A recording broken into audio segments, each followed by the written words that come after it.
Peace and blessings to everybody. Good morning, grand rising. Peace and prosperity to everybody. This medicine man. So here's what we're going to talk about this morning. I hope everybody had a good weekend, a good night, a good week, and everybody's feeling great about themselves, feeling elevated and transformed and everything. All the good stuff, you know what I mean? For the most part. Hey, Sunfire, how you doing? Good morning. What we on today is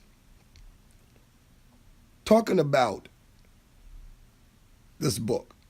I think for the most part, what we covered was kind of more of a shock thing for people to see the information in there like that. But the reason why I began my book with the information, the research information from Dr. Michael Brown is because when we look at the Low Country in Carolinas and Georgia, and you have to remember, I'm not talking about hoodoo from a perspective of any sense of universality. And I think that's what's missing in people's perception out here for the most part, because there is no universality with hoodoo. As stated in the book and elsewhere, I think a lot of people, a lot of root workers, has been very strong on letting people know that root work, hoodoo, is familial, deals with your family and your community, what your people were exposed to, or what your people exposed you to. It is the remnants of the various groups of ethnic people. And when we look at the South Carolinas and Georgia and Florida and the low, deep South, we see a mixture of people that came from African nations, that came from the West Indies. And that part is not even talked about, how in South Carolina and North Carolina, the slave plantation owners from the late 1700s on forward particularly requested enslaved Africans from specific regions, and in particular from Central Africa and the West Indies, who have already amassed a lot of enslaved Africans from the Congo areas. Doesn't negate the fact that West African tribes were here. Definitely don't negate that fact. And what else I covered is the idea that the Simbi spirits is a well-known African concept that was known by both West African, and that concept was known by Central Africans because it was a universal concept. So when those people were brought here, the chances of that remaining, the conceptualization remaining with the people of various different ethnic groups was large. They did remember. There are stories, and this is what Dr. Michael Brown did.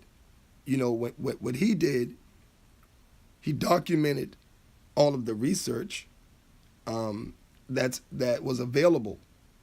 And from talking to a lot of old people from my personal experience, remember this book is coined from my personal experience, and I don't talk as an authority on hoodoo. I only talk about my life. I don't have time to be the authority over nobody else, only my life. And so I share my experiences with people about my journey and where I've been and just kind of being from where I'm from, and understanding, because you can be wherever you're from. It doesn't matter. You can be from South Carolina, North Carolina, Florida, and don't have a total clue to the culture because you didn't recognize what you were living in. And this is the point of my book, is to look around you and recognize what you're living in. You don't need to search. You don't need to be flying this place and flying that place and getting slapped over your head for something that you already have. This is the point. So when we understand at least the concept that the working with the Basimbi spirits were already here. There are accounts of people talking about the Simbi, just like how we talk about the hags and the boo hags and, things like that. Now, one of the mistakes that I did made, and I accept total responsibility for it, is that when I submitted the version of my book to Amazon, I had two versions. Well, I had like 5 versions actually. As we edited, we went back and forth through the editing process and edit, sent somebody else, had to edit. And I ended up sending the version before the final version, which did not have the citations in them. So as a result, what I did, I pulled the book off of Amazon because it's very important that I give Dr. Michael Brown and Pearson and Walsh, I used their research information about the brain states, and I discussed the importance of trance work and the different levels of the brain state. And like I said, it's only a basic book. So what I did is I submitted the final version. So it takes Amazon like 24 hours so when they start reprinting the book again, they'll have all of the citations that I used. It will be in the book, definitely. I accept total responsibility for that. Put up along nights and nights and nights trying to get it together, and I still dropped the ball. That's my fault on the citations. And the version that went out there. I know how many books are out there. So if anyone wants the revised version, please feel free, because the revised version has the citations in them. Feel free to hit me up, medicinemale21@gmail, and I'll send you a copy of the revised versions with the citations at no cost to you, none whatsoever. Just send me your address and I'll mail it to you. But moving on, that's totally my responsibility to clear it up, and I will. Definitely, y'all. But when I talk about the Basimbi spirits and how our people was working with them, there's understanding that these are nature spirits, because the word Simbi, it means localities and the spirits of that locality. And one thing I wanted to project out there, because many of us saw the information. We know the information, but the point of what I did with the platform that I have, I think, I wanted to put the information out to a larger audience of black people and people that wanted to know and understand their roots. Living in the Carolinas, living in Georgia, living in Florida, living in the South, and for people that migrated to the northern areas, what were some of the things that your ancestral people were working with, without trying to negate or take away from the indigenous black people that were already here. And that's really important, because when we talk about Simbi, Simbi means locality, the spirits of this locality. I can get into the whole concept about using roots and herbs that come from other places. Those roots and herbs come from other places that have their own Simbi that is unrelated to you. That's their nature. Our nature is based on the land that we walk on, the backyards that we cook and grill in. This is our nature, where we are at. And so for the whole part, I wanted to put the idea out there that we should pull our elements from the natural ecology in which we are in, because this is our Simbi. The same way in Africa, you go to Africa, when they talk about the Simbi spirits, they say that their Simbi is in this river. Not all rivers, that particular river. So when we come over to America, the same way their Simbis live amongst the Nile rivers and other places, our Simbi spirits live amongst the Mississippi River and other places, and our swamps. And this is the conceptualization that a lot of the old people had as they were working roots. For me going around and talking to a lot of people, I've been some places, but it doesn't make me the authority on hoodoo.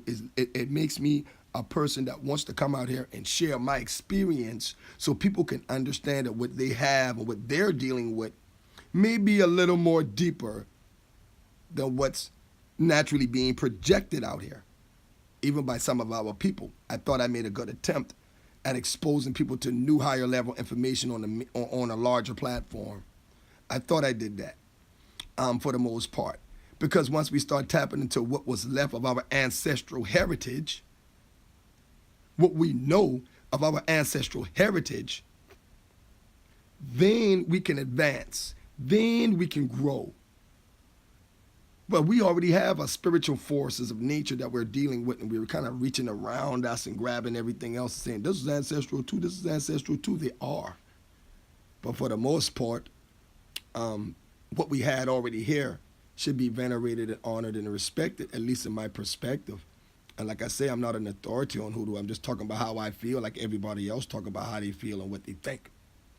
And I respect everybody's opinions. And because I understand that we come from different people.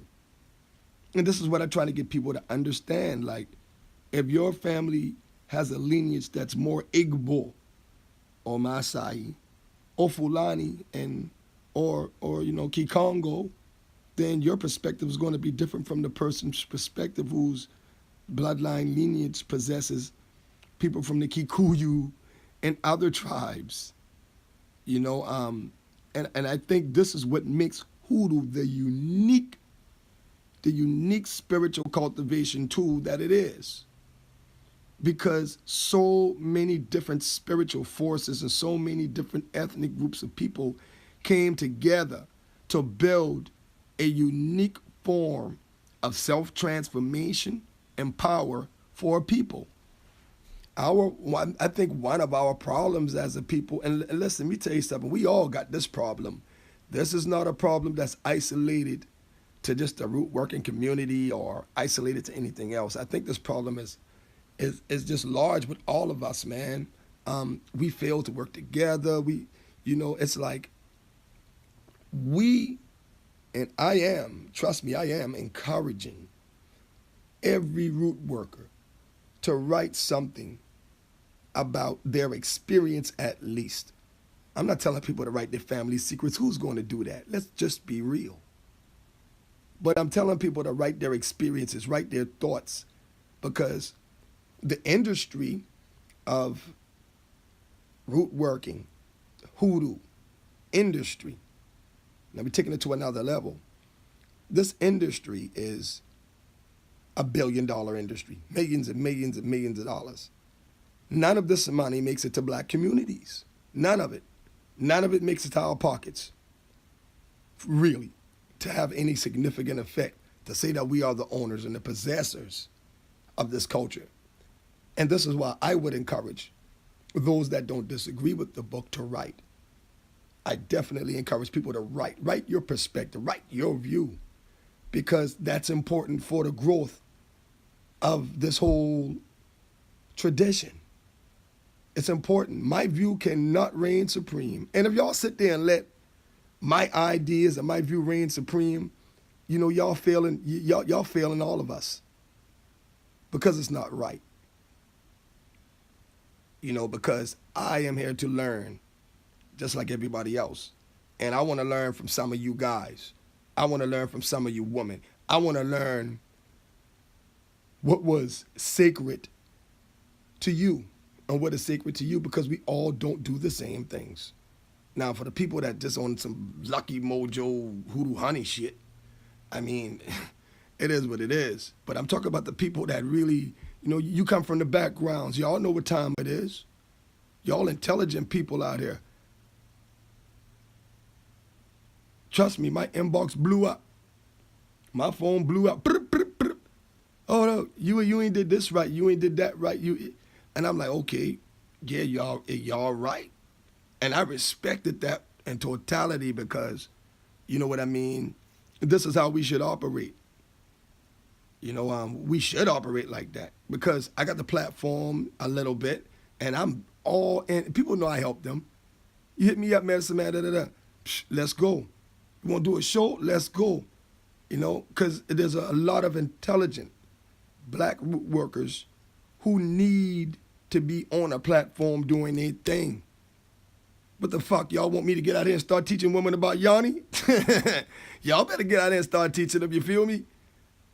You dig? And so there is a place for everybody. There is a place for everybody. And I think that this book really helps people understand who don't have a clue as to what root working is, who don't have a... I mean, so it just varies in perspective.